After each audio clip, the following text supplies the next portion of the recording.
The 2023 ride as an Oklahoma State fan has been tumultuous. It could even be said that this is the epitome of what the Cardiac Cowboy experience is like.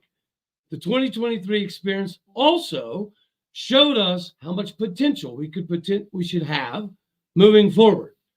And as we look back on this year, there was a lot of good. There was obviously some bad.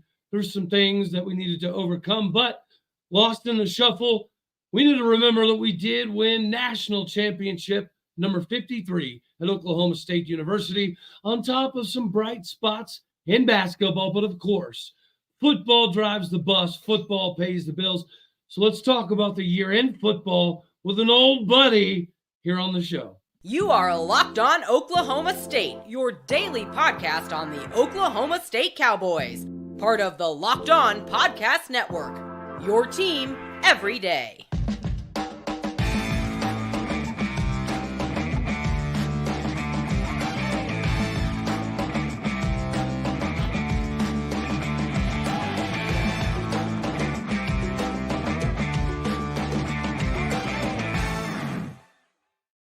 Howdy, y'all, and hello, all. Welcome back to Locked On Oklahoma State, your daily stop for all things Cowboy and Cowgirl related. My name is Cody Stovall. Obviously, I want to thank you very much for swinging through and stopping by here.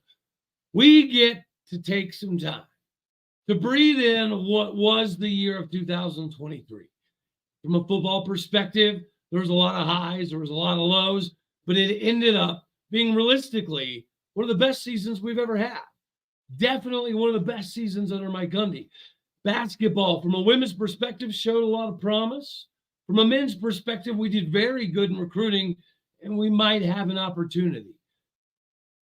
But we had transfers that left this time last year. And it almost felt like the walls were caving in, right? And there was a lot of us, myself, in them, that thought maybe Mike Gundy lost the fastball, lost the desire to dive in. We were wrong. But you know what? We don't just have to hear my ugly voice this entire time, ladies and gentlemen. Let's bring back Trent Snitz back onto the show. Buddy, how has life been for you, sir? It's been good, man. It's been real good. Winter up here, obviously. I know you know about the cold weather out there in Colorado, so everything's slowing down a little bit, but happy to be back on, as always, my friend, and it's a shame football season's almost officially to an end. It is, but at least we're in a situation where we get to have conversations of positivity in regards to the football season, as opposed to where we were at this point in time, basically last year, which was licking our wounds, wondering what exactly we were going to have to be able to piece together right before we even considered coming into the springtime. Now, obviously, luckily, we were able to turn it all around. And we'll get to talk about a lot of that. So when you look at the season, do you recall what your prediction was before the season kicked off?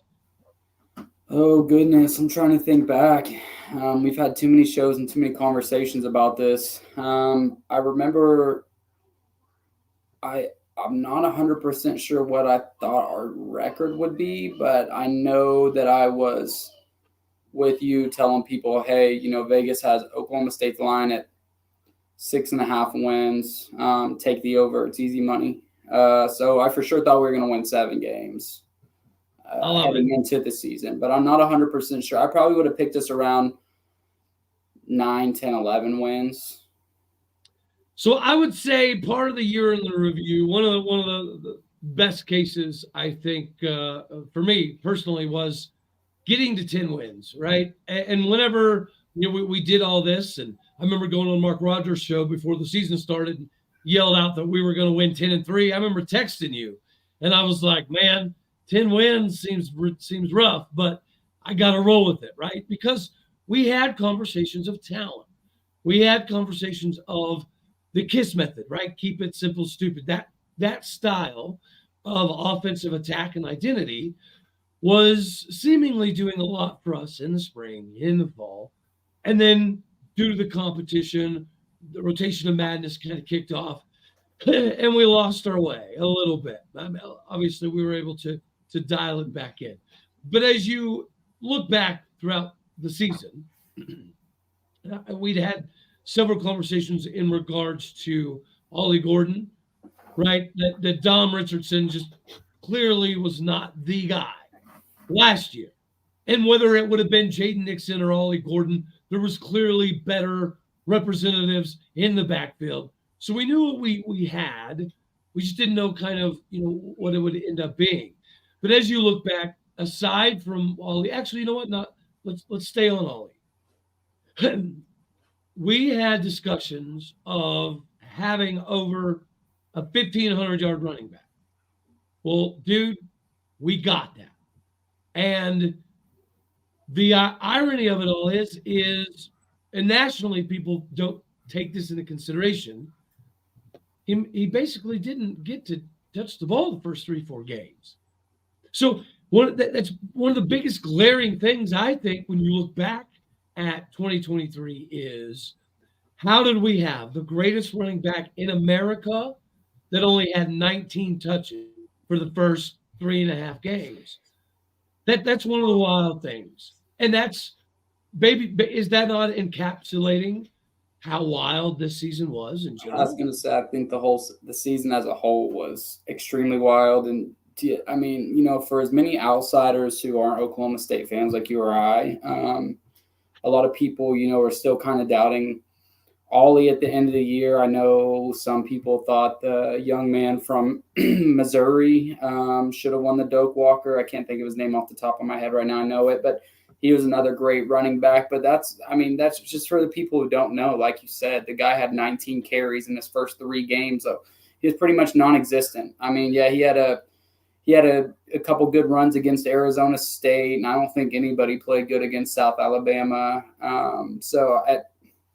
It's crazy. Oklahoma State is very fortunate, and with the NIL era in full effect, it's great to know that we're keeping so many guys, and so many guys are committed to this team, and they want to run it back, because what could happen next year could be very, very special. So yeah, we can go whatever. Obviously, we're not going to go for hours, but I also do want to catch the second half of the Lions Dallas game. So I know the timing is not the greatest per se, but it being a good opportunity to look back, we might as well pop in here and there. So Stephen G, what up, buddy? Appreciate you. So what happens if Bowman doesn't get the waiver? Well, I think since we have not gone after any transfer portal quarterbacks, I think that's a clear indication that either one of 2 things. Either Gundy is very happy with Garrett Rangel and Zane Flores, correct? Or he already knows or thinks that Bowman is in fact coming back, because we didn't really explore Will Howard, right? We didn't really explore Kyle McCord. We didn't explore Malik Murphy.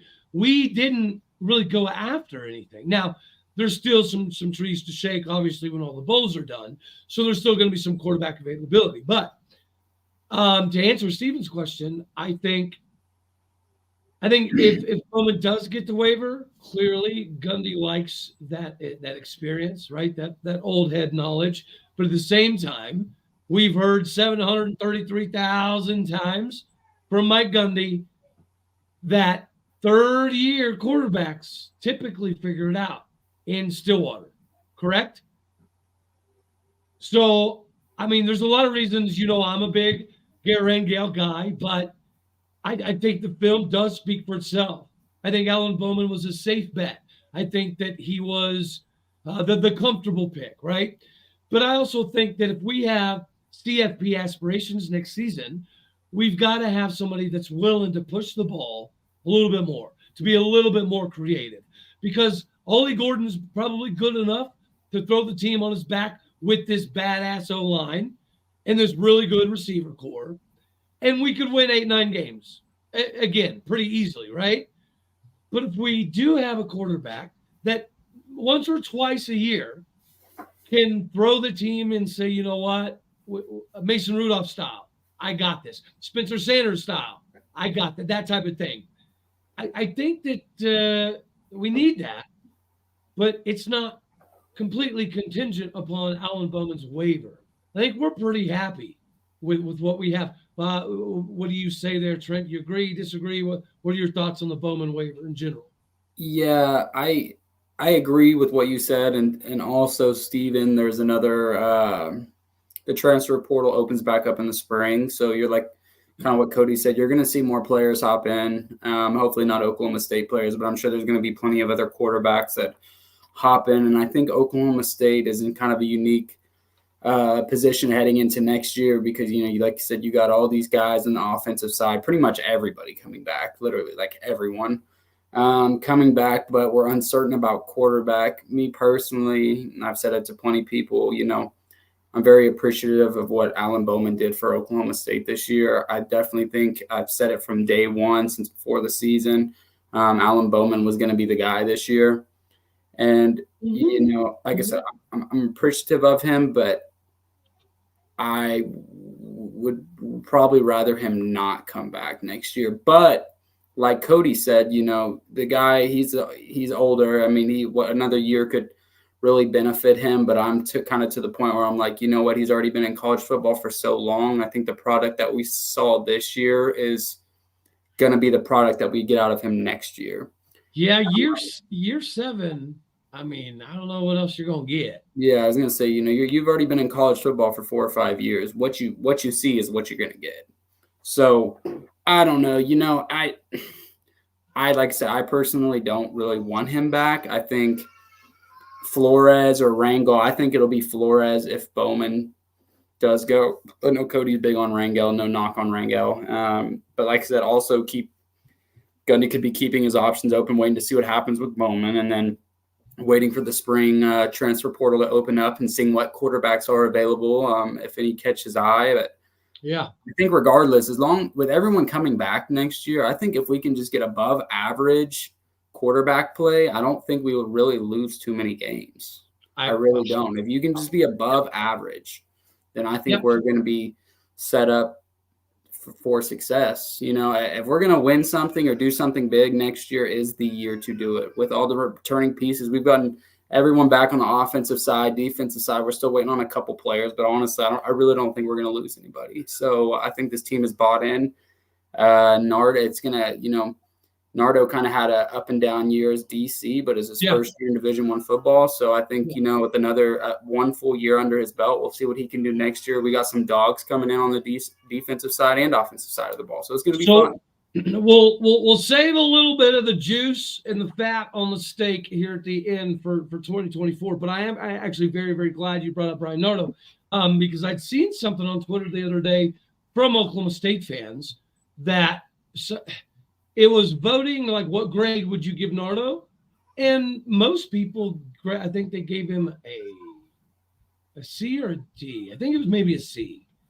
And I gave him a B because what Brian Nardo was able to do the second half of fourth quarters did win us quite a few ball games, right? 100%. So in the middle, yeah, man, the second, third quarters, we hemorrhaged yards. We just did, right? And we did it even again in the third quarter in the bowl game. But even the fourth quarter of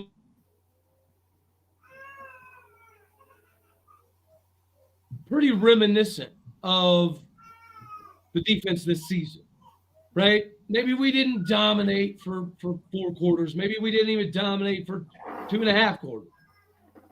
But we typically found ways to dominate when it mattered at the very end of games. So for that reason, I personally do give Brian Nardo, maybe it's a B-. All right, I'm cool with that. But I thought C was a little bit too low. Are you in that range, or you hovering there? C? What do you think?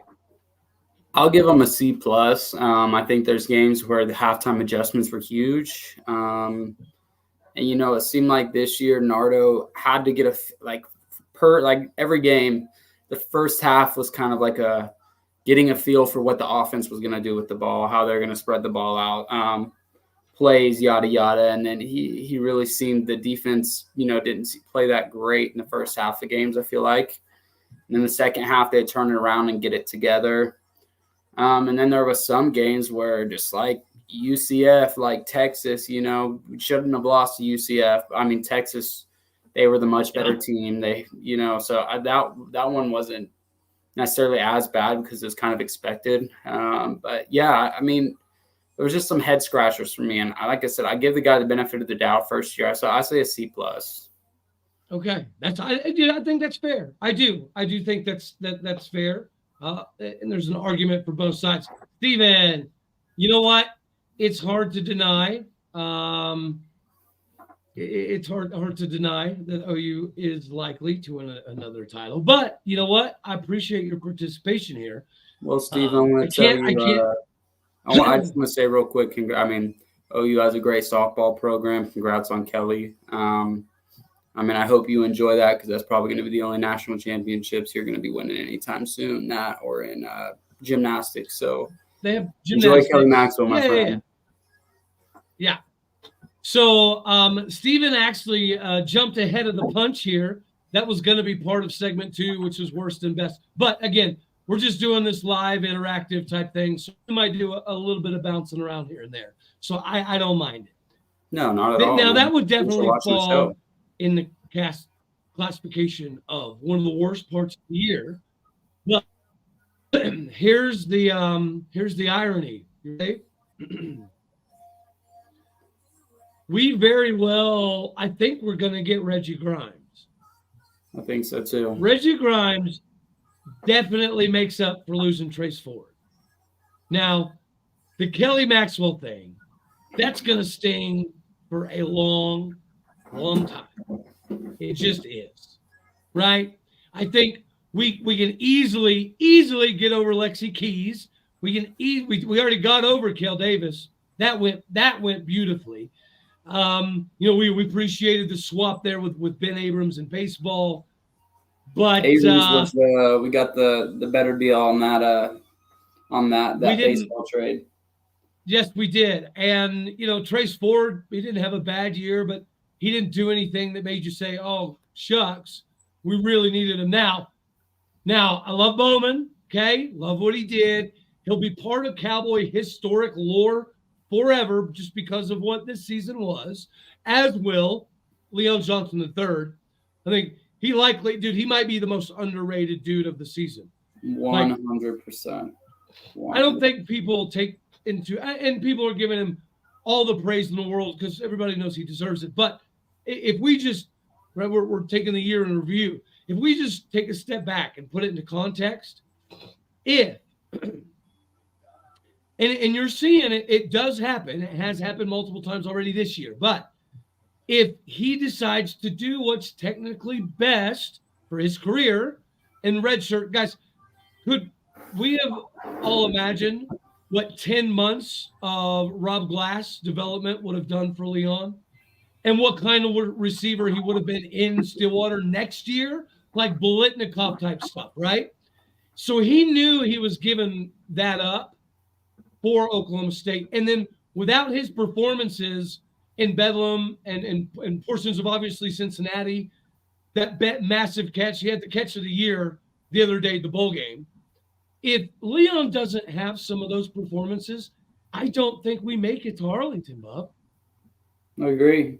I think the kid was madly underrated. Obviously, not a lot of people outside of Oklahoma State knew who he was, but you asked Cincinnati, you asked OU, you asked Texas A&M fans, they'll tell you exactly who he is. He's a dog.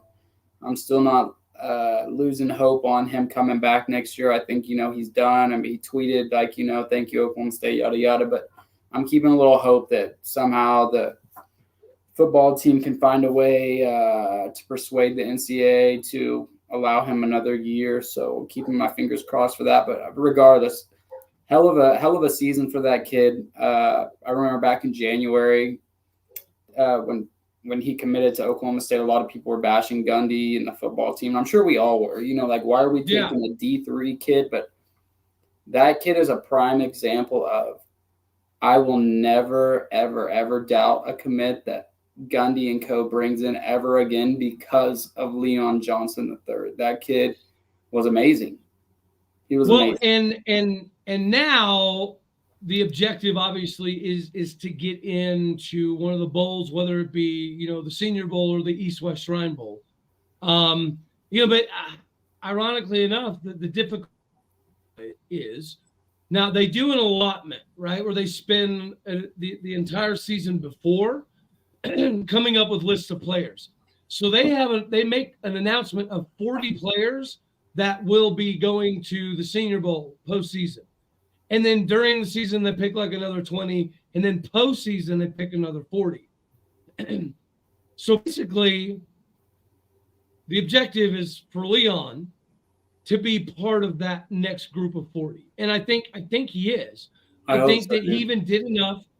And you know what, dude? He's with a phenomenal sports agency. SunWest has been doing the daggone thing for quite some time. So if he can get into one of these bowls, I do think that he will get NFL opportunities. And I do think that he could easily have a Marcel Aitman style of career. Right? That's been my comp the whole time. He's Marcel Aitman, but dude, he's got a higher vertical and he's faster. I'll just say probably. And Marcel Aitman Marcel's still in the NFL. So, like, dude, I think Leon's gonna have a massive, massive career. And outside of football too, the kid was an all-around guy, very down to earth, and you could tell that he was very fortunate and blessed to be in the position he was. To, regardless if he redshirted this year or not, to be on Oklahoma State, and those are just the kind of kids, that kind of like a Drake Stoops for OU. That's kind of how I feel about Leon Johnson. He might have only been here for a year compared to Drake Stoops being at OU for 20 years, but he was a great kid. It's he could be a role model to many different kids. He was just a great guy all around and never took any of it for granted. No, man, I'm insanely excited. So, wet blanket, without Bowman, we are screwed. I disagree. I think Trent actually already hit the nail on the head here, simply with the statement of we're going to be so good with returning starters that we really only need a game manager. Like, to be honest, right? I don't think that anybody should be okay with settling there. But yeah, man, to be honest with you, if Bowman does come back and he is the guy, I think that he does lead us to another 9-10 win season. I really do. But I also think that Garrett Rangel or Zane Flores both have the ability to just kick it up another notch. I just don't know that 6-7 years later, Alan Bowman's going to be drastically different. There was times he did get a little better at scooting up into the pocket as opposed to bailing and throwing it into the student section all the time. But when he would be more fundamentally sound and move up into the pocket like a traditional quarterback, he actually would throw more picks, right? So Bowman is good.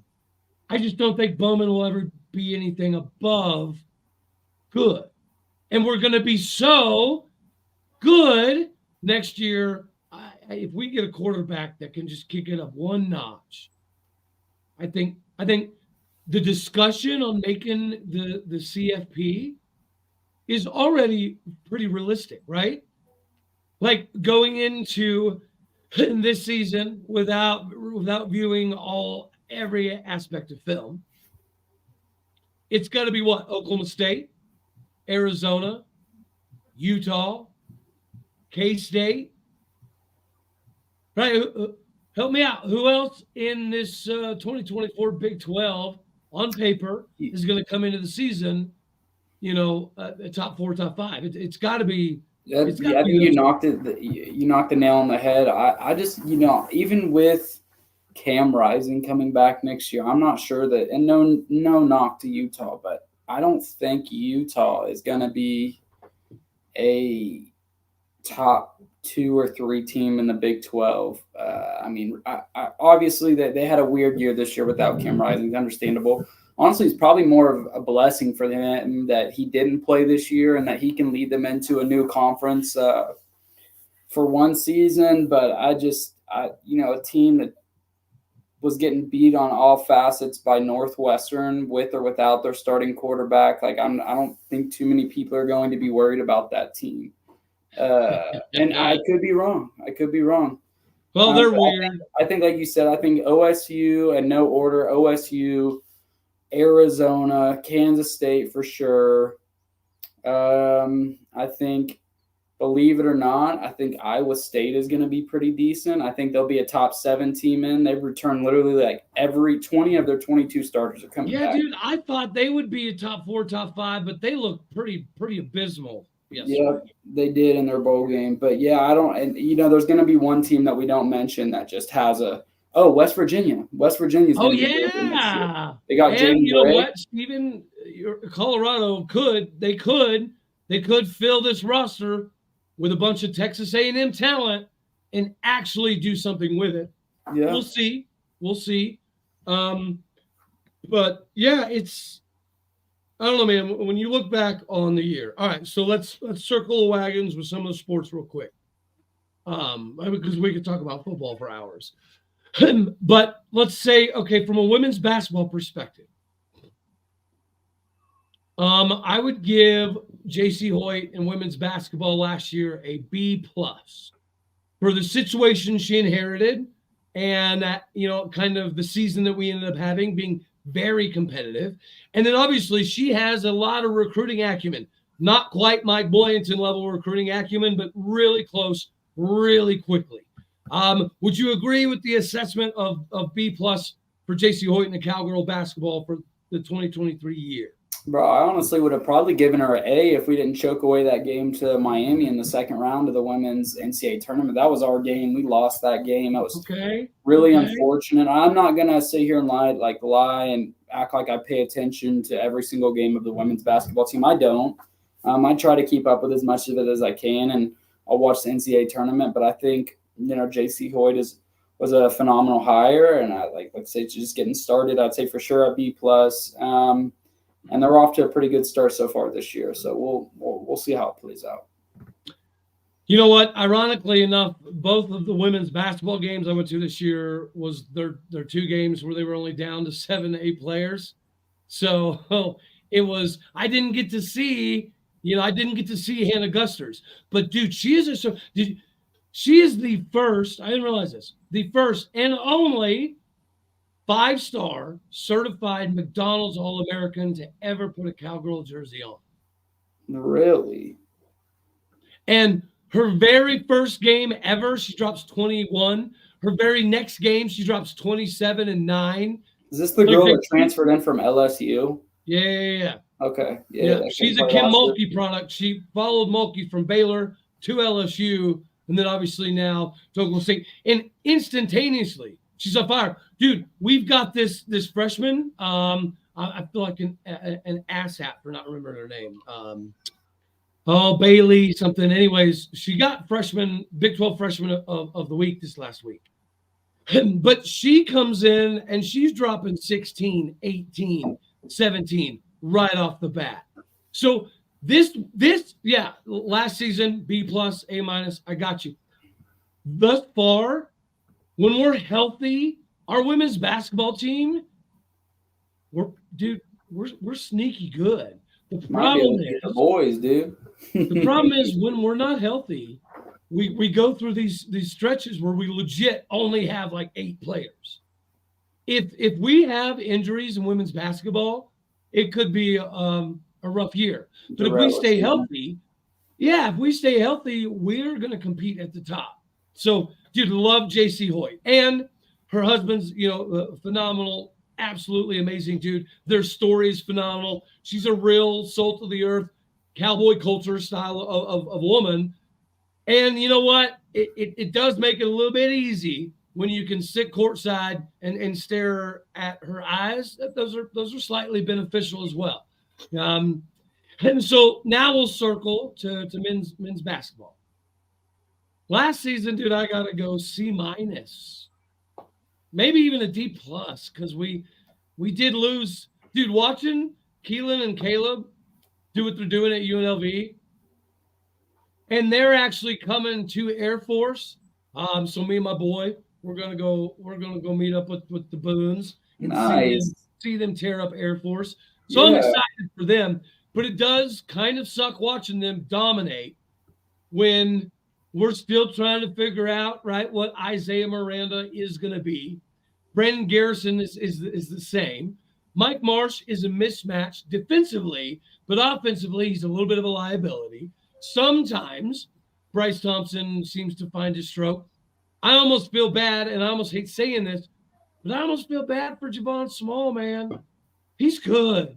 He's really good, dude. He reminds me. He's like the type of point guard that Eddie Sutton would recruit. And have to play for his team. He's a very fundamental point guard, and I just like the way he controls the flow of the game when he has the ball in his hands. He's great, and I like you said, I feel bad for him because I remember it was after when we started our little 2-3 game losing streak. He tweeted out and he said, "I promise, guys, we're good." He's like, "We're not this bad." Yeah. So I feel for him, and man, like I said, I know me and everybody else, we all wanted to work out for Mike Boynton. We wanted to work out for him so bad. He's such a great guy, but honestly, it's like, we're at that, that point where we've given him so many years, and then we're kind of getting to the edge where he's standing right there about to either go down or stay up. So yep. I think this year is a real breaking point for him. I just don't know how much longer, if this is another year where we don't make the NCAA tournament, how much longer you can give the guy. And we already have some really bad losses on our schedule, so we're going to have to pull some strings out of the hat during Big 12 play and get some good wins, because those what the NCAA tournament, the committee loves to look at the losses. They do. Yeah. More than the wins. Well, so it's going to be interesting. Again, right, we're trying to find the bright sides as well as talk about some of the negative, but the bright side is we play in the most ridiculous conference in the country.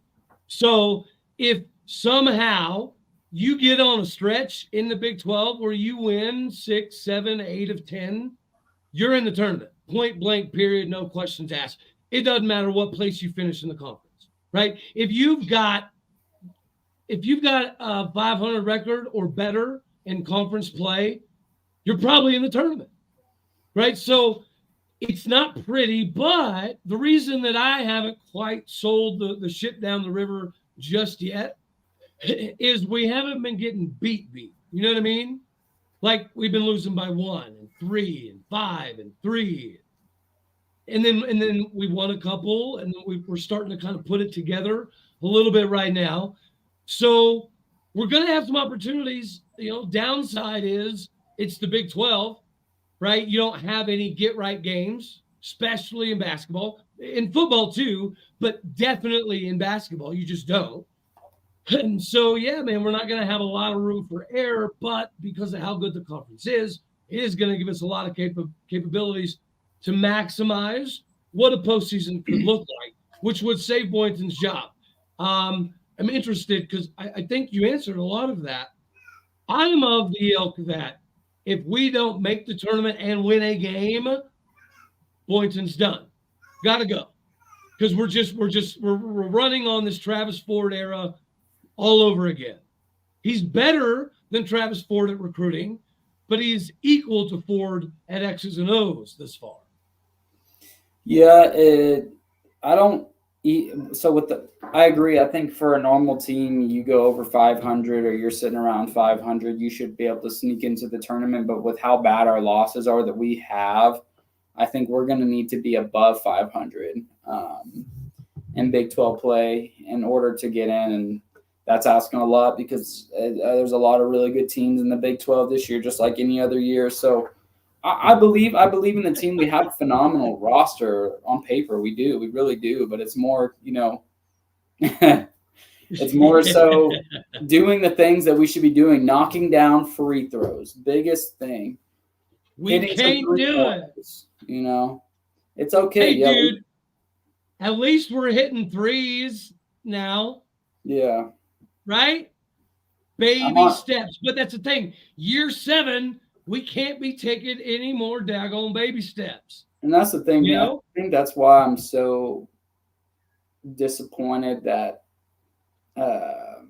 football season's over, because we got to put all of our focus on Oklahoma State basketball now, and I wasn't fully ready to accept we're not that good again this year, at least right now. So, like I said, I'm keeping my hopes alive, but I'm mainly looking forward to baseball season. Bro, you know, there's a lot, thankfully, to look forward to. But yeah, dude, basketball needs to be good. Needs to be good, because I'm gonna be honest with you, man. It's super easy and it's a lot of fun, right? To put together a show and do this every day.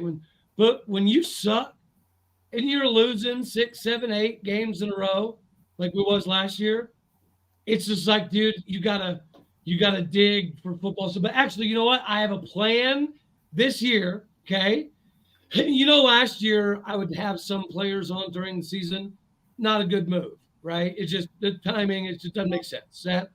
So now this year, if we suck at basketball, I'll be able to fill the time with having some football players on. So everybody just know out there that if we're dreadful in basketball, we're gonna fill the waves with some fun still. But hopefully we just turn the tide. All right, so we'll shift again because we've got to get back to football. I get it. So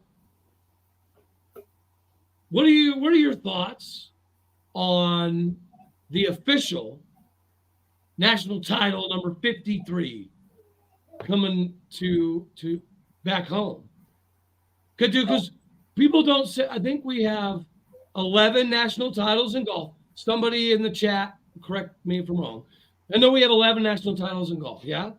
I think we have like 8 national titles in cross country now.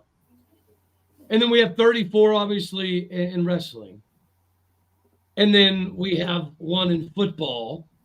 #fight me. Okay. 2 in basketball.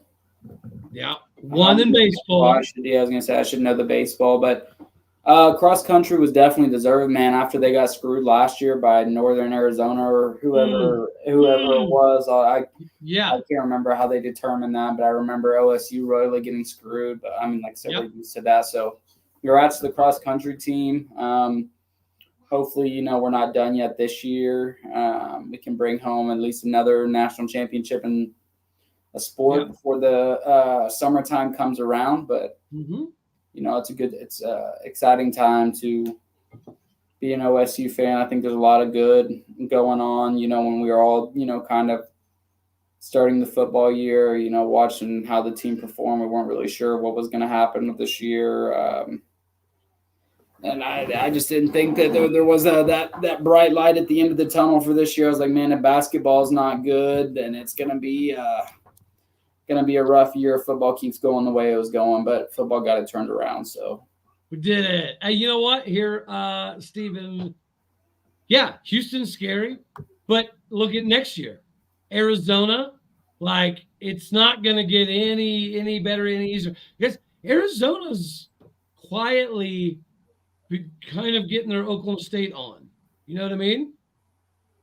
They're kind of building from within, and they're doing it with a bunch of 2-3-star dudes, right? The best thing that Arizona can do is give that coach a fat extension to stay there, because, you know, bigger schools are going to come calling whenever they have an opening. He's a phenomenal coach, and I heard he was a USC guy or UCLA guy, and there was a lot of rumbling about Chip Kelly getting fired after this year, but I think UCLA beating USC changed it. So I read that a lot of people were expecting him to take the UCLA job. He was going to get offered if they ended up firing Chip Kelly, but they didn't. So he's around at Arizona. I think that's awesome for Arizona. Arizona brings a lot to the table. Their football getting it turned around. Basketball always good. They have a rich baseball history. They were actually the team that knocked Oklahoma State out of the College World Series back in 2016. They're good baseball. Them and Arizona State both have a rich baseball history. So I think they're really good at it for the Big 12, and I think they're going to be competitive in a lot of sports, and it's going to be good for us. So Barry drops a nice little thing in here. What do you think? Well, okay.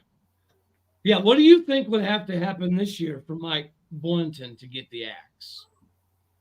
What do I think? Not mid-season, but during the season, to essentially make Scott to get fired during the season. Yeah, just lose every game from here on out. Okay. People don't realize that after the Cade year, we did give Boynton an extension through 2027. I'm not sure. We've talked about it before. I'm not sure what the buyout would be right this second for getting rid of him. But, guys, there's no way we're getting rid of him during the season. If we get rid of him, it's going to be after the year. And, like I said, he's going to have a really bad year. I think. No. Trent. Go ahead. We have Ollie Gordon money. What are you talking about? Yeah, but do you really think the question is, though, regardless of if it's Scott Sutton hiring someone within, we got hosed by, and that, Holder screwed us with that huge contract for Travis Ford. Guy didn't pan out to be anything great. Another great guy, just didn't work out for him. And then he was scared to pay Brad Underwood, so we didn't pay Brad Underwood, which luckily I'm happy we didn't. That guy's a snake. I don't know if I'd really want him running our program. And so, after giving Boynton this extension, I would kind of personally wonder, okay, how bad does the athletic department and the university as a whole want Oklahoma State basketball to be good again? Because if you do, you're going to have to go fork out some money for a really good coach. And I don't think it can be any coach. I think it needs to be a coach that knows the history of Oklahoma State basketball, that is maybe a younger guy that can another young guy that can turn the tide around for Oklahoma State. And it really, really, really made me sick a few weeks back or whenever that was when our good buddy up at KU signed that lifetime contract. Bill Self signed a lifetime contract with KU. Man, I always thought there was maybe hope for him to come back after Holder retired, but with all due respect, we'll always love Bill Self, even as a Jayhawk. And I do think most O State fans do cheer on KU, right, more often than not. But, dude, with the axe to grind that the NCAA does have, this isn't conspiracy theory, right? The NCAA does have an axe to grind with O State. They just do. There's no way in God's purple earth that Bill Self gets away with all that stuff if he is the coach in Stillwater. So I don't even necessarily know if we would have got Bill after Eddie. I don't even know that we would have reached the same KU status because the NCAA. Does that make sense, or am I tiptoeing it too far into the tulips? Yeah. Scott or Steven, yeah, most definitely. OU going to the SEC definitely helps OU in basketball because the SEC is not nearly as good. And they're good, which I'm glad, actually. They're decent this year. It's a little too early to say they're really good, but, I mean, I'm not worried about them only because Mike Boynton doesn't lose to Porter Moser. So, and I don't want to spend very much time talking about the Boomer Goons, but I've been a big proponent of Porter Moser. I thought last year when some of the fans were kind of running him out or wanting to run him out, I thought it was ridiculous. But I will say this, I don't see how any coach in the country would willingly want to go coach in that high school basketball arena. Gosh, that Lloyd Noble Center is a disgrace to the University of Oklahoma. That looks like a bomb shelter. It looks terrible. You're you're unfortunate enough to be down in Nompton and you drive by that thing, it literally looks like a piece of garbage, dude. OU needs to, and OU has a very rich history in basketball. And I think if they're just so concerned right now with putting the money into football. And, I understand that with the move to the SEC helps them, financially helps them out a lot, because we know they're in some debt. I think give it a couple years and they need to get a new basketball arena. And I think, Porter Mozart's still there. I think he could easily turn it around if you put the money into it, just like anything else. Put the money into it, have the right guy leading the way. I think Porter Mozart's a great coach, especially when you go into a new conference. I mean, what does OU have to lose? Go all in. You're not having to play. You're not having to play Big 12 opponents in the SEC, obviously, that are big time. I mean, you got Kentucky, Missouri. They had a pretty decent year last year. I don't think they're that good this year. Alabama had one really good year last year. They could be good again. I don't know. I don't really pay attention to SEC basketball, but I think that'd be huge for OU if they can get something going heading in next year. Yeah. No, I completely agree. All right, so we're going to touch and go, and then we're going to jump back into football. Baseball. O'Brate is the nicest baseball stadium in the United States of America. It was designed and built to host super regionals. So in my opinion, any year that it does not host a super regional, it is a failure. Point blank, period. So last year I would say is a D. I hate that. I feel like we waste guys like Christian Encarnacion and Nolan McClain and Jerron Watts-Brown. You know what I mean? It is slightly frustrating seeing all of these dudes in Major League Baseball. Did you see that thing the other day where Oklahoma State is actually number 7 or 8 in all of the country in most NFL and Major League Baseball players together? I didn't see that. Doesn't surprise me, though. But how many Big 12 titles does Holiday have? It's turning into what my frustration's always been with Gundy, right? It's like, we're really good, right? We're always competing for Big 12 title. We're just not winning them. And then we have the nicest stadium in America, and people don't even get to experience what it can be. So, yeah, baseball, it was a failure of a season, in my opinion. We watched a lot of really good guys get drafted, which is it's gonna be fun to watch them now in the pros. But dude, if we don't host a super regional this year, I think we need to have a sit down, another Chad Weiberg come to Jesus with Josh Holiday meeting. Are my expectations too high at O'Brate, or what are you feeling on the Holiday train right now? So I think you're a little wrong on Holiday. Holiday can win the conference titles. Obviously, we won conference title regular season last year, and we were in the finals for the Big 12 tournament in Arlington. I think Holiday can win the conference titles, but his biggest flaw lately has been not being able to get out of the regional. And the worst part about it is the regionals are in Stillwater. We get them.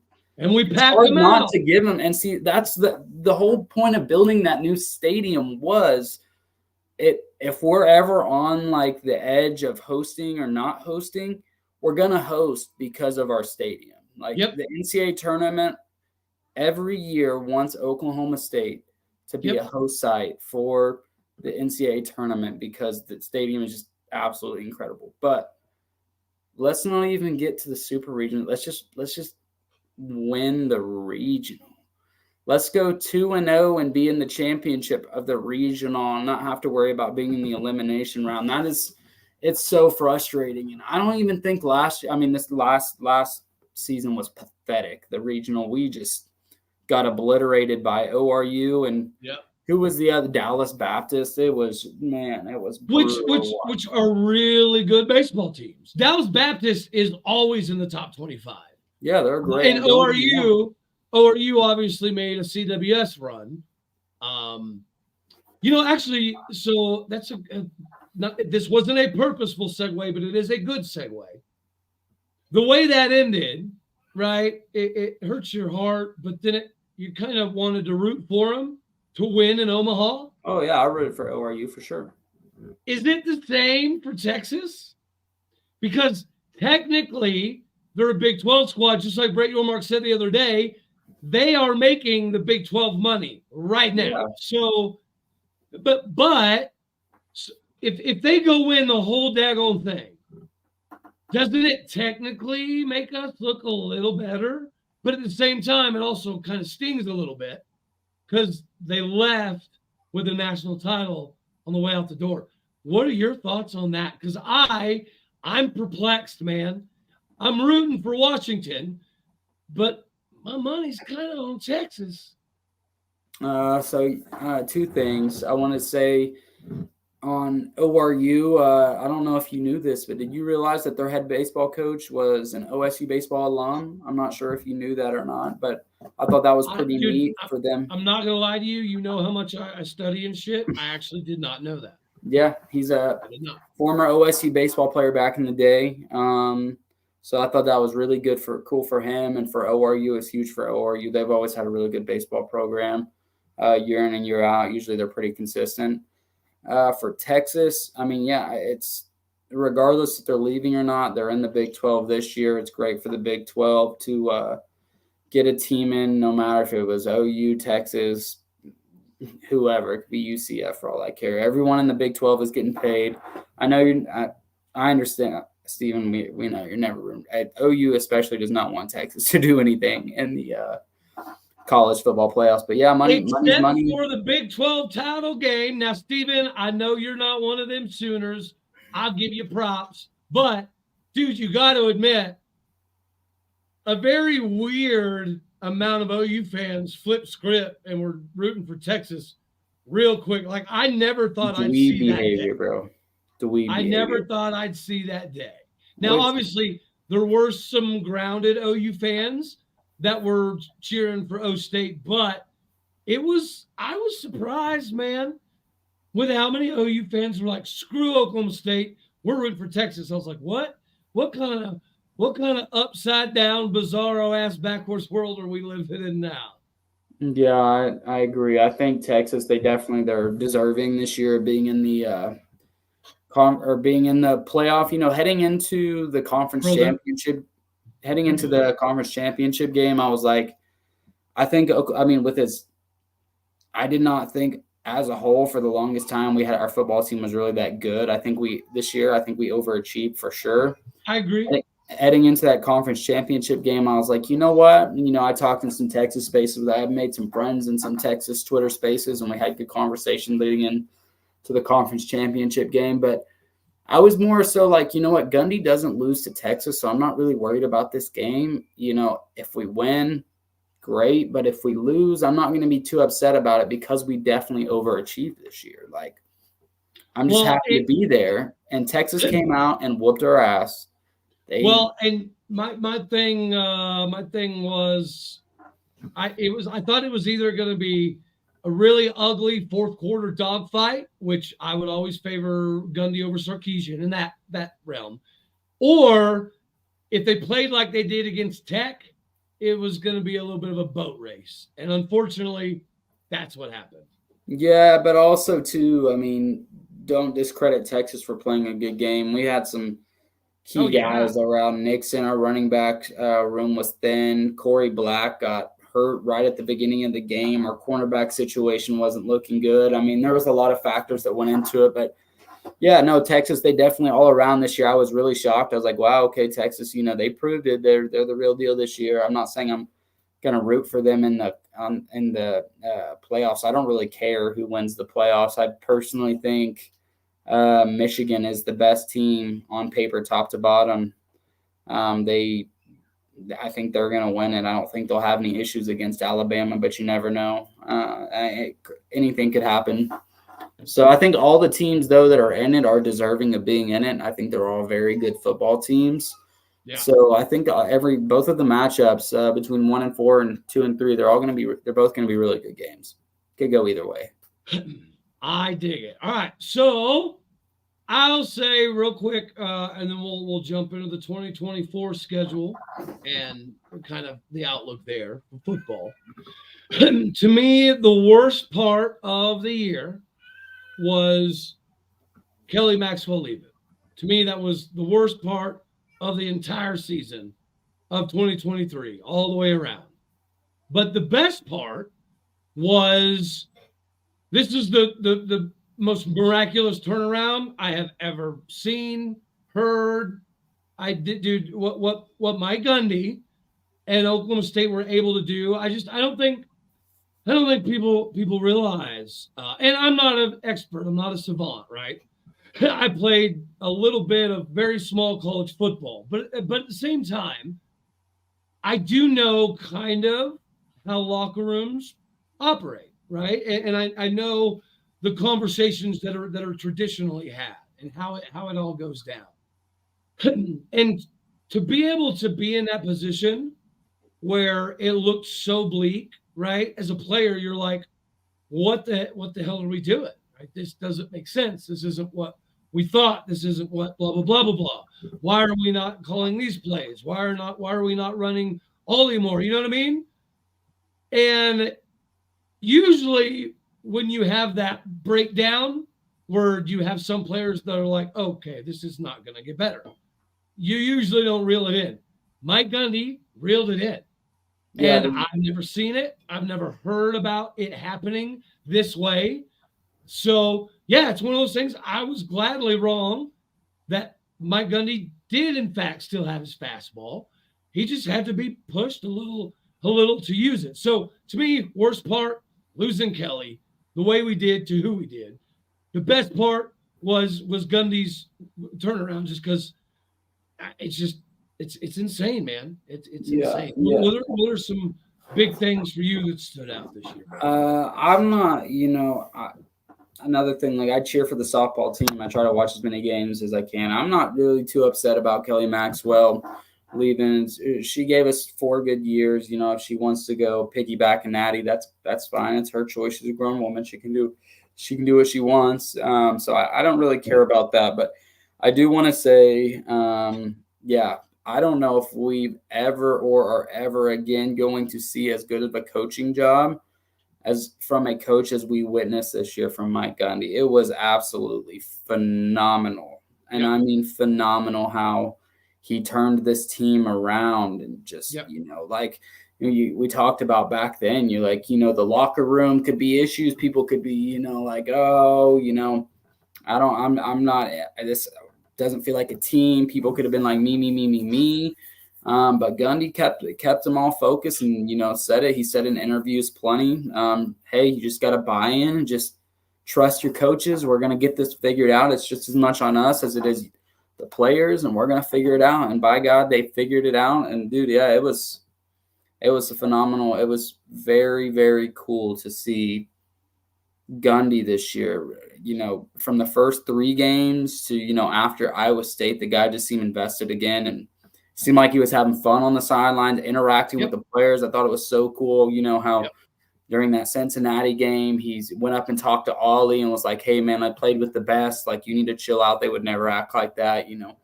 That's the Gundy that we all love. And, we know that's who he is. But earlier in the year, a lot of us just didn't know if he was just invested like that anymore, if he really, cared too much. But, I said, people are always going to be wrong. It's okay to be wrong, guys. Like, I want to let everybody know that it is okay to, say something and it not end up being right. If you feel how you feel about a person, that's fine. But yeah, I think Gundy proved a lot of us wrong. And if he has that same mentality heading into next year as he did from after Iowa State on, I think next year could be, like I said, a very, very, very, very special year. Steven, this is great, man. Where's good old, you ever have Hanky Panky come in any of your shows? Dude, Hank and Kim used to stop by quite a bit. I'll have to schmooze him sometime to get him back. Yeah, man, I miss seeing all of Hank's good old sarcastic sarcastic comments on here. Yeah, dude. Man, that was amazing. That this Bedlam, it's sweet, right? Just the whole scenario of how it went down.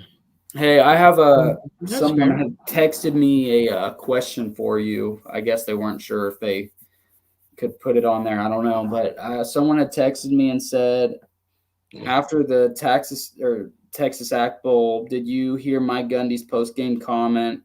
He implied that the game was much closer because their starting quarterback, whom the defense had completely prepared for, got knocked out the very first play, obviously.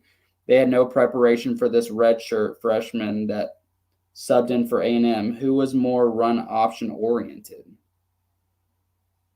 I don't know if is he talking about between the two quarterbacks? I definitely say the second guy, but I mean it's hard to tell. Well, yes, I did catch the on that one, and I think it was just more of a reference in general of not really being prepared for anybody, because even the very minuscule amount of preparation time we had for Jalen Henderson was already very, very, very small. Because even if you go look at Jalen Henderson's highlights from Fresno State, it's pretty much exclusively him in practice, right? So there wasn't really enough to get prepared for Jalen Henderson anyways. So I think what Gundy's point was, we couldn't have been prepared for any quarterback. So we spent the time just focusing on our stuff. Yeah, I hope that answers the question. So I highlight back on my fire him by week 3. No, bro. So if you watch the show enough, you would know that the only thing that I've ever said from day one is I want a hungry, passionate Gundy. And I knew that's not what we were getting. And now that we have that, I'm happy as a clam, buddy. David, I think that's what a lot of people. I think that's what a lot of people really wanted. I mean, obviously, you're going to have your people that said fire Gundy, and I mean, rightfully so. How they felt. I mean, were they wrong? The guy didn't seem interested. There's no backtracking. It's just literally what you saw, what we all saw. Like he didn't seem interested, but he, like I said, I don't know what happened to him. He had a moment with God or whoever, the football gods, and man, he turned it around. It's fun watching Gundy, how he was this year. Well, and I think there's a few things that highlight, right, that galvanization. One of them being obviously Ollie's return, right? He's not going to turn down $1.3, $1.4 million if he doesn't think that Gundy and everybody, Rattay, Dunn, is entirely invested, right? So, of course, that's an obvious. But another big one we already kind of hit on was Leon Johnson's decision, right? Mid-season. That was a huge risk, dude. If we lose homecoming, we lose Bedlam, then he only has like 3 games of film and virtually no shot at making the pros. None, right? But he took a big gamble because he was banking on this Gundy and this staff and this team riding out the season the right way. Luckily it worked out. But he was definitely a blessing in disguise. I mean, he stepped up when Stribling went down and burned his red shirt when he definitely didn't have to. He could have been like, me. No, I want to wait until next year to come in. But it's a blessing in disguise because we got great performances from my man Leon, and now we get Stribling back for an extra year. So it was how it played out. The time we didn't see it, but now it's just like, man, it's great. It's great. I mean, obviously we want Leon back, but probably not going to happen. Yeah. I would give it about a 0.1% chance. Right. All right. So this is a good one. The new Big 12. I saw somebody said earlier, what is the rivalry going to look like with no more Bedlam for the next decade? I think naturally it should be Taco Reclam Tech. But I think with how mouthy Utah is, I think there's a possibility that if Utah's as good as they should be, and it appears they're going to be, I do think that there's a possibility that we could develop some animosity with Utah now. Hey, 100%. I mean, I feel like a lot of teams could develop some animosity with Utah, as much as some of their fans are talking the last couple months, talking about how they're going to come into the Big 12 and run it with these. There's no way. They're still saying it after their bowl game. They're still talking about running the Big 12. And I might have to drive down. Like I didn't end up going down, obviously, to any games this year. I kind of regretted that I didn't, but next year for sure, with all the hype going into the season, I'm definitely going to come back for at least one, and it's probably going to be that Utah game, just because I want to see Oklahoma State smack Utah. Like in Stillwater, it's going to be a great game to be at. So, all right. 2023, collectively, all sports combined, I would give Oklahoma State a B- feels right. It's hard to say though. Oh, okay? So from January, I was going to say because the year isn't over yet, sports wise. But if you're just talking about from this past January to now, yeah, go ahead. I'm listening to you. Sorry. No, I would say collectively, I'd give it maybe a B-. Yeah, right? B- sounds about right. I mean, the women made it to the College World Series. That's good. Men choked. Football did good. It's 10-1 season, so that's good. Not many teams can get 10 wins. Pretty good basketball. Yeah, I'd say about a B- or a B+, somewhere in between, maybe. Just a B. I dig it. I absolutely dig it. And if we're going to give kudos to Mike Gundy, because we should, we also got to give kudos to Chad Weiberg, Dr. Kayse Shrum. A huge shout out for Brett Yormark and what he's turning the Big 12 into. And this is why the capitalization is so imperative, because we've got to make sure that we're sitting at the top. All right. If you were, we'll run through sports, and I'll let you go first because I talk too much. What is your expectation for women's basketball right here, right now, for this upcoming season, if let's say we stay healthy? Top four in the Big 12, and to probably win at least a game or two in the NCAA tournament. I dig it, and I'm 100% with you. Men's basketball, I've already said my piece. If we don't win a game in the tournament, in Mike Boynton's 7th year, I'm ready to wash away. Hey, I'm not even worried about winning a game in the tournament. I'm just worried about getting to the tournament. You know what I mean? Yeah. So, okay. Yeah. Baseball, we already covered a bit. We both agree that if we don't win our regional and host a super, it's a disappointment. Yeah.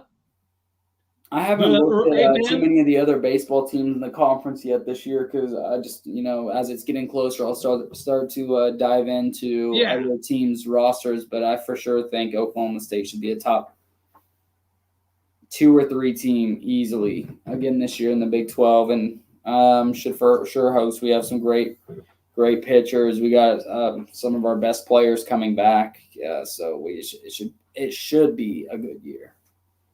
All right. And then the beast of all. Whose ball, buddy? What is the line? All right, let's say that me and you, right, Coastal Trent Snitz, we're the ones that are about to launch the over-under officially. What do you set the over-under at on what the expectations are for 2024? Regardless, is this with a certain quarterback or just regardless, like with the quarterback situation up in the air right now? Yeah, as it all sits at this very moment, right here. Let's go through real quick, because I'm got to revisit Oklahoma State's football schedule for next year. Oh, here, I already got it. Okay, so read it off to me. All right, you ready? South Dakota State, which is actually pretty daggone good. Yeah, they We're just gonna have won. to Didn't they pack win our the lunch national for it. championship this year? Yeah, we're gonna pack our lunch for sure. Okay. Should be a W. Week 2, Arkansas. That's at W. home in W Boone for Pickens. sure. Okay. W for sure. But hey, you know them Arky fans, they're good to have good old Bobby P back. So that's going to be interesting. But yeah, W for sure. Should have no issue stomping Arkansas. At Tulsa. W. Should be a W. At Baylor. W. That's a W. At BYU. That's interesting early. Yeah, I'll give it to us, but that could be another trap game how it was this year. At Colorado. That's going to be an interesting game. Hey, you better, dude, hold on. Oh man, I was going to say. Yeah, dude, you gotta come to Colorado. Dude, either Colorado or Provo.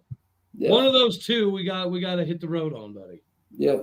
Dude, I've for sure write it down. So I would say we beat BYU, and let's Okay. just say for argument's sake, let's just say that we hypothetically have to have a loss or two. We'll circle back around Colorado.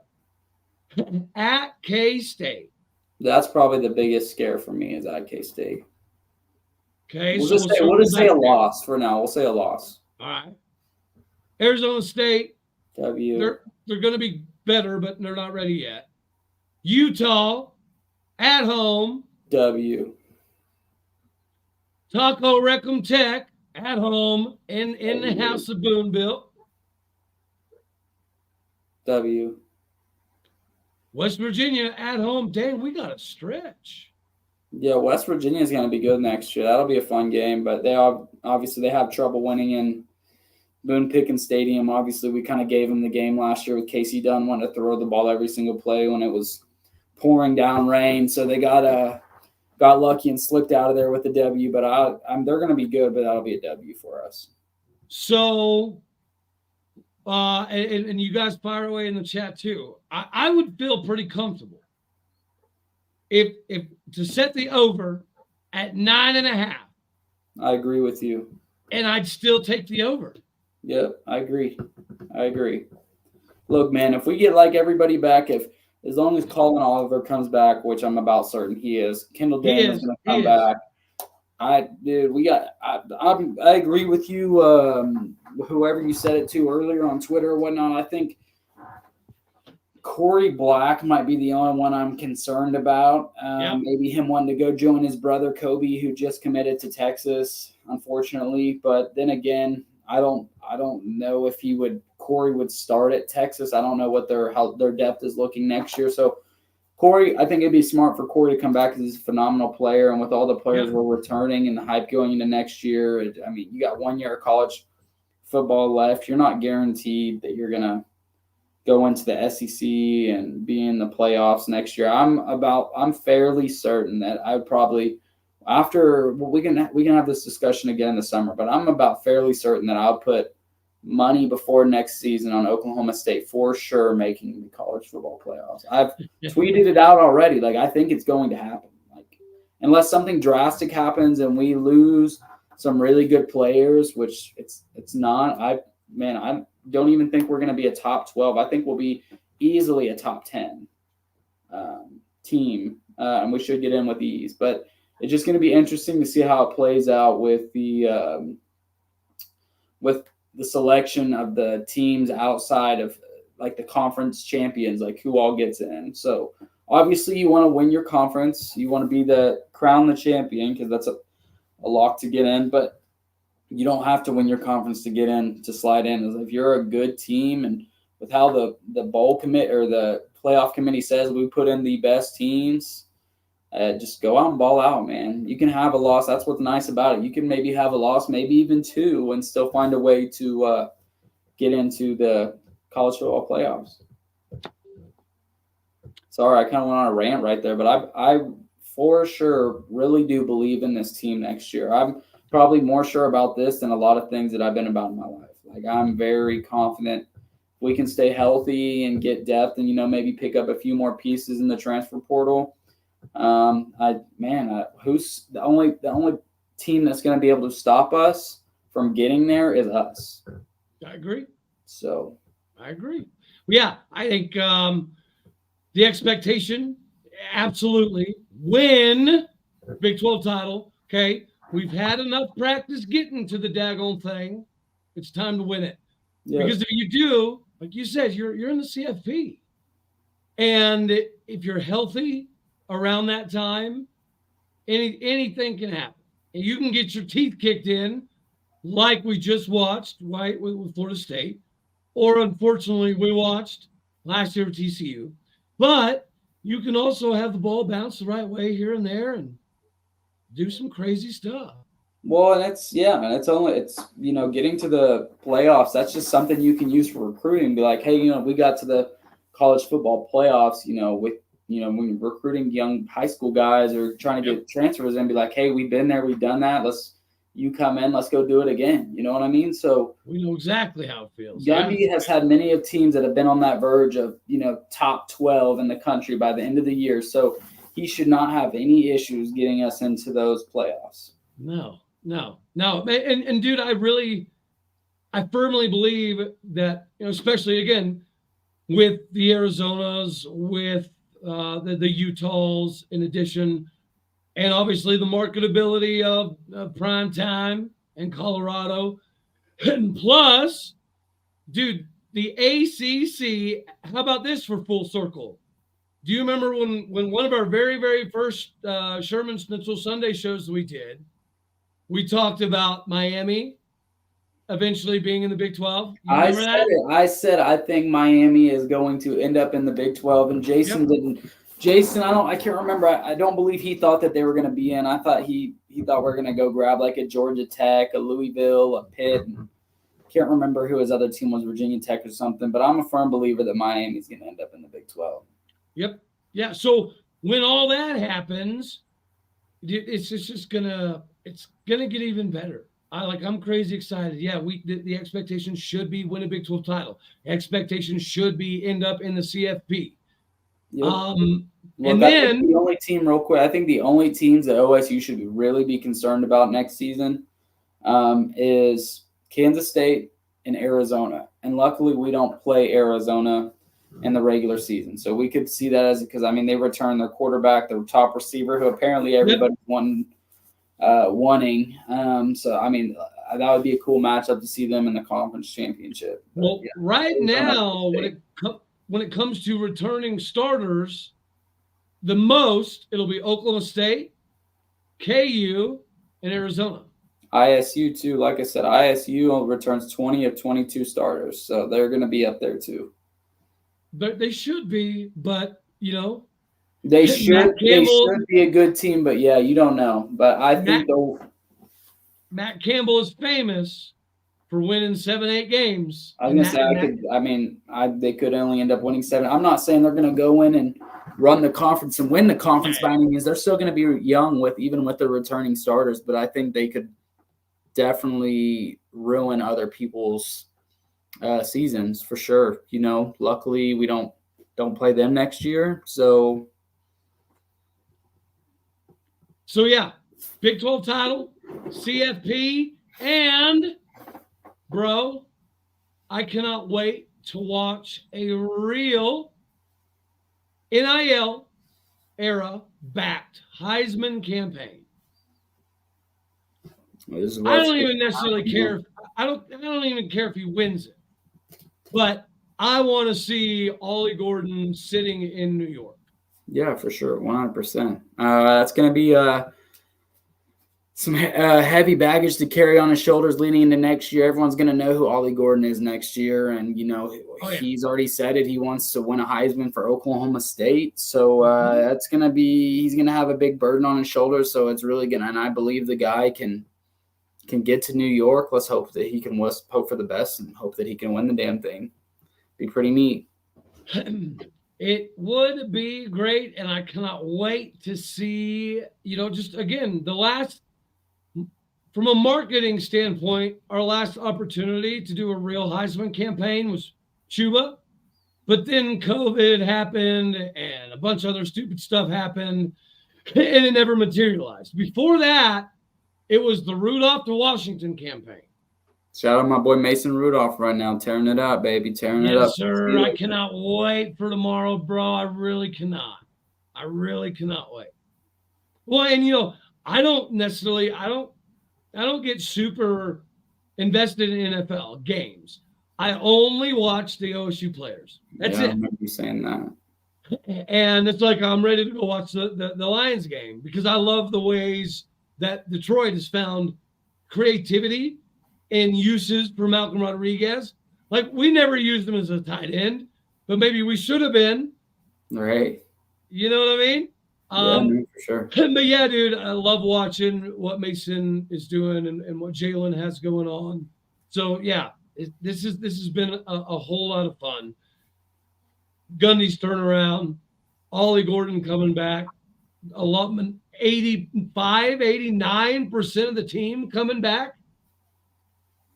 And dude, me and you have talked several times about this recruiting class. Well, that's a great class. Numbers might not show it ranking wise, but there's some dogs in this recruiting class coming in. So, well, when you look at the production of Oklahoma State over the last let's say decade, so when you look at guys like Malcolm Rodriguez or Devin Harper or Amen Angbang-Mamiga, and even with Xavier Benson, and even with Nick Martin, most of those dudes did not walk into Stillwater at 6'3", 240. But Jonathan Agumedu and Tamarick Johnson and Gunnar Wilson, they're coming in to Stillwater bigger than a lot of our current linebackers that have already done 2 years of body by glass. Yep, it's going to be. We're building something crazy on defense. Yeah, it's going to be really interesting because outside of defense, I know you probably want to get off here soon because the Cowboys game is in the fourth quarter, but I do want to say a lot of people really seem to like Malachi Smith. So it's going to be interesting with Zane Flores and Malachi Smith on the roster, only because, with how kids are nowadays, I think one of them will eventually end up transferring out. Yeah. Because if Zane is the guy, he'll probably be to at least 2 years. Well, he redshirted this year, so technically he could still play for 3 more years. I don't think a guy like Malachi Smith is going to sit behind. Yeah, I don't think he's going to sit behind a Zane Flores for 3 years to wait and start. But that's another thing real quick I wanted to touch on. One thing I really disliked about college football now was how we have to get reassurance from players after every season if they're going to come back. You know what I mean? Like, we're celebrating like a player saying, hey, I'm coming back. Like, I'll be back. Like, that's great, obviously. But it's just like, man, I look at college football growing up, like it never used to be like this. Like unless a player was going into the NFL, you weren't worrying about them leaving. Like, oh, they had a great freshman year. You were like, oh, I'm super stoked for next year because so-and-so is going to be back. He's going to tear it up. And now we're like sitting there on social media just like praying like, hey, tweeting at players or DMing them like, hey, we need an announcement. Are you coming back or what? Yada, yada, yada. So, man, I just hate that. Well, dude, and that's, yet another reason why capitalization in 2024 is huge. Because if we produce all of this NIL, yeah, and we can get this package together, not only good enough for Ollie, but Ollie helping all of the linemen get paid, right? You're not hearing any negativity on the defensive side of the ball. So the collective there is obviously good. But if we return a Heisman guy and almost 90% of the roster, and we do not win a Big 12 title, I do think that will hurt recruiting. Oh, yeah. Quite a bit.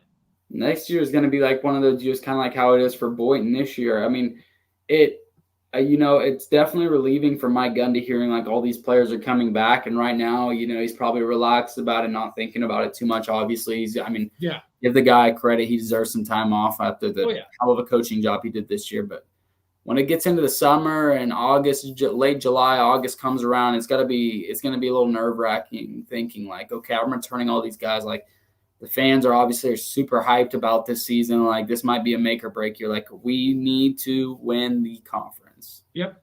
We need to, because anything less might be a disappointment.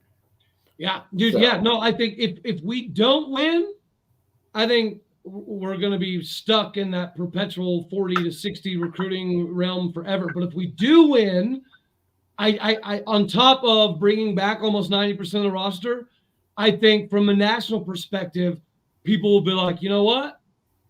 O State's a place to be. Because not only are they – because we're viewed as a team that can get there, but can never win it, right? And unfortunately, that's fair.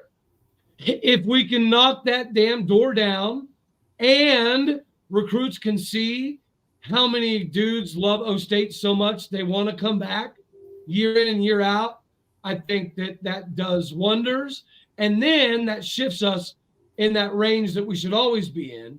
Like, dude, we should be top 25, top 30 recruiting class every single year. Are we top 15? Between 25 and 32 easily every single year.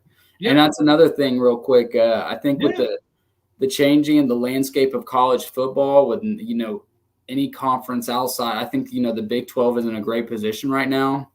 But even so, I think, any conference outside the Big 10 or SEC down the line may not be safe. So the best thing OSU can do right now is just keep winning. Keep winning. I mean, we get over a million eyeballs almost weekly on games watching Oklahoma State football.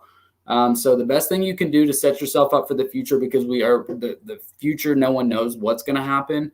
Just keep winning ball games, because, if you're left out, if it ends up only being a Big 10 and an SEC, and, I know we're not there yet. We're happy with where we're at. I'm happy with being in the Big 12. I'm just saying, if it gets to that point, you don't want to be left out of one of those two conferences.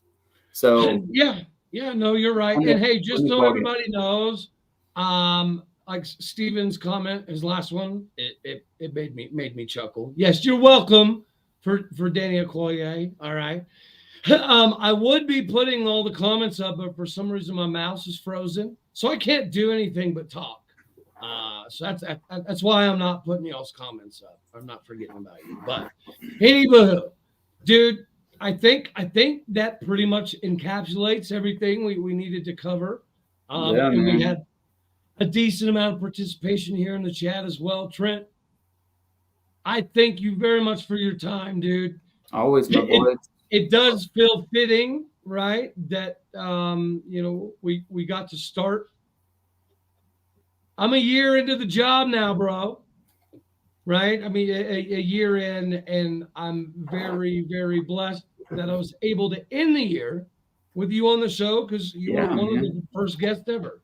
Yeah, dude. I appreciate coming on, and glad we could do it. I have plenty of people surprised, believe it or not. I have plenty of people text me or hit my DM on Twitter asking what the deal is with those shows, why we haven't been doing them. So it's good to be back on, and hopefully we can start doing some more in the future, talking about some basketball and baseball. I enjoy coming on and chopping it up with a knowledgeable guy like you about OSU sports and just about sports in general. And I like, hearing people in the comments, plenty of people that love sports just like you and I, and getting their input and hearing what they have to say. So yeah, it's always a pleasure, man. I'm always down anytime you need me. Just give me a heads up and we'll keep the damn thing going, baby.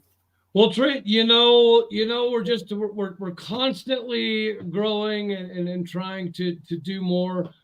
I have a lot of events that I'll be doing this year down south. We don't have much, right? There's not a big calling for 7-on-7 tournaments up in your neck in the woods. Yeah, I wouldn't think so, my man. Iowa, high school football in Iowa, I'm sure isn't that big, compared to Texas and Oklahoma. So, yeah, man, but I'm still keep me in the loop about media Big days 12 for the media days? conference. Yeah, Big 12 media days. That would be fun to go down there with you and listen. Well, I'd actually tell you another one. I just put in for this yesterday. So thankfully, plenty ahead of time this time. I'm not waiting until the last minute. But I put in yesterday for Big 12 media passes to cover the Big 12 NFL Pro Day. Nice. Yeah, that would be cool. I thought you were about to say the Big 12 championship. I said, my guy Cody already knows OSU's going to be in, baby, thinking ahead of the game. Well, I as soon as the window opens next year, I will be applying. I got so lucky.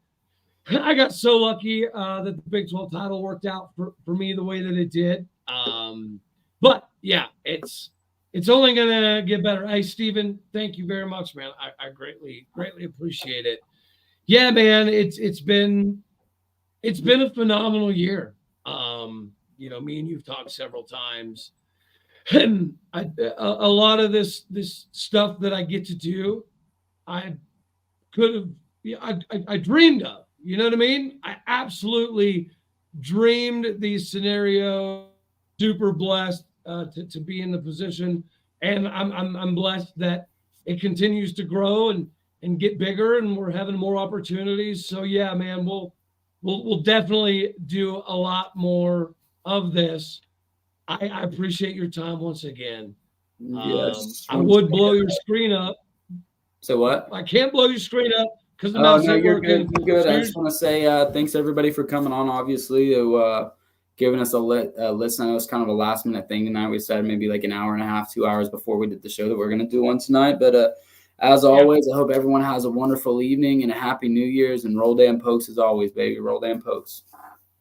I love it, Trent. Oh, and for everybody out there, another fun little announcement.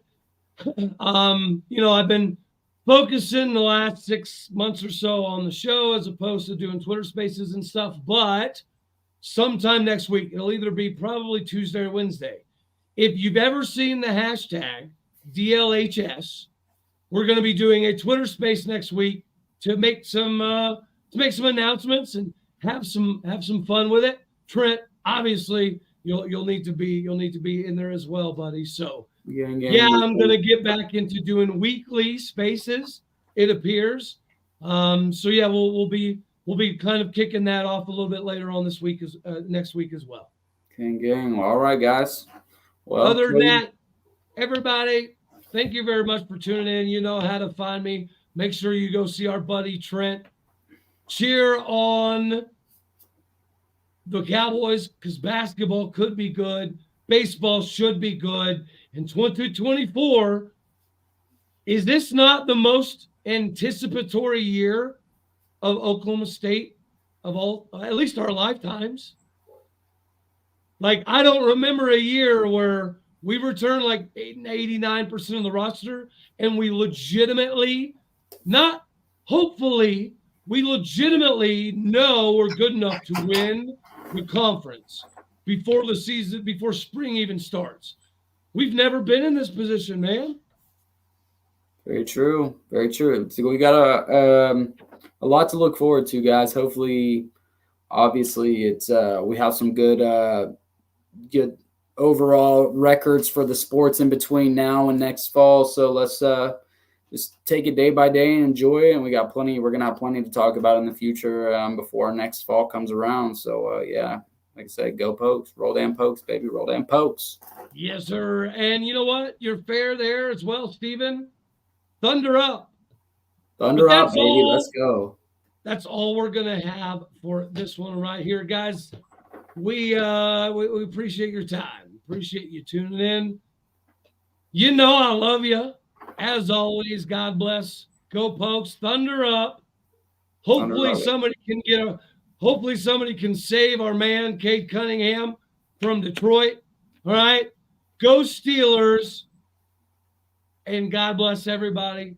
Have a very happy, wonderful new year. And we'll do this thing around the corner as 2024 looks to be pretty wild. All righty, y'all. Thanks, Trent. Appreciate you all. God bless. Go Pokes. Let's go watch some Lions. Go Steelers. Later, taters.